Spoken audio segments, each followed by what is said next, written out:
Baptist, like a doorkeeper, identified Jesus as the one whom those symbolic sheep under the law should follow. And some sheep, in Galilee and right here in Judea, have recognized Jesus' voice. To where would he lead them out? And what would result from following him? Some hearing this illustration may wonder, because they do not understand what he is saying to them.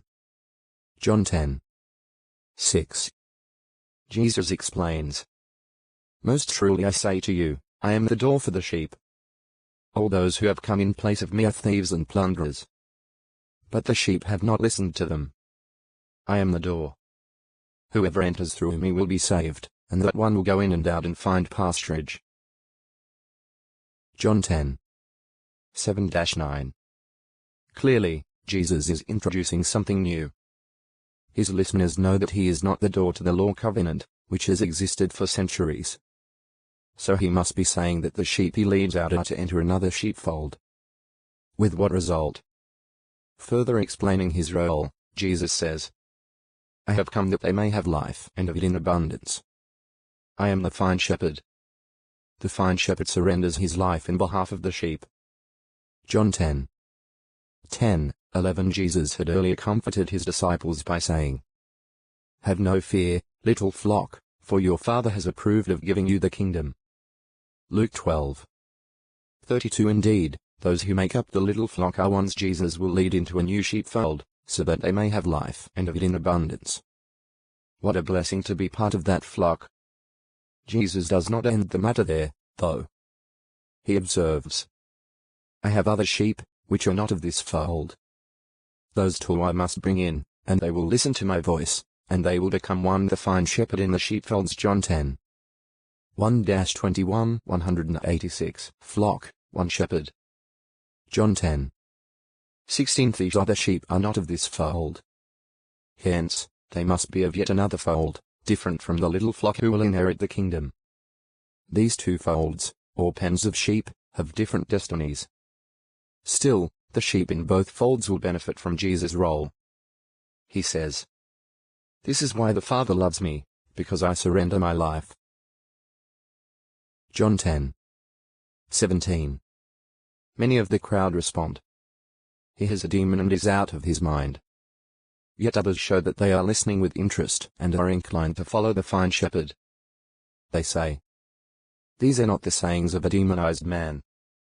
A demon cannot open blind people's eyes, can it?" John 10:20-21. They evidently are referring to Jesus' earlier curing of the man born blind. Jesus speaks of the fine shepherd in the sheepfolds. What could the Jews understand as Jesus mentions sheep and sheepfolds? Who does Jesus say is the fine shepherd, and to what will he lead the sheep? Into what two folds are the sheep who follow Jesus to be led? 187. Jesus has come to Jerusalem for the festival of dedication, or Hanukkah. This festival commemorates the rededication of the temple. Over a century earlier, Syrian king Antiochus IV Epiphanes built an altar over the great altar at God's temple. Later, sons of a Jewish priest recaptured Jerusalem and rededicated the temple to Jehovah. Since then, an annual celebration is held on Kislev 25, the month corresponding to the late part of November and the early part of December. It is winter time, the season of cold weather. Jesus is walking in the temple in the colonnade of Solomon. Here Jews encircle him and demand, "How long are you going to keep us in suspense? If you are the Christ, tell us plainly." John 10:22-24. How will Jesus respond? He replies, "I told you, and yet you do not believe." Jesus has not told them directly that he is the Christ, as he told this Samaritan woman at the well. John 4:25-26. He has, though, revealed his identity in saying, "Before Abraham came into existence, I have been." John 8:58. Jesus wants people to conclude for themselves that he is the Christ by comparing his works with what was foretold the Christ would do. This is why he at other times told his disciples not to tell anyone that he was the Messiah. But now he tells these hostile Jews outright, "The works that I am doing in my Father's name, these bear witness about me. But you do not believe." John 10:25-26.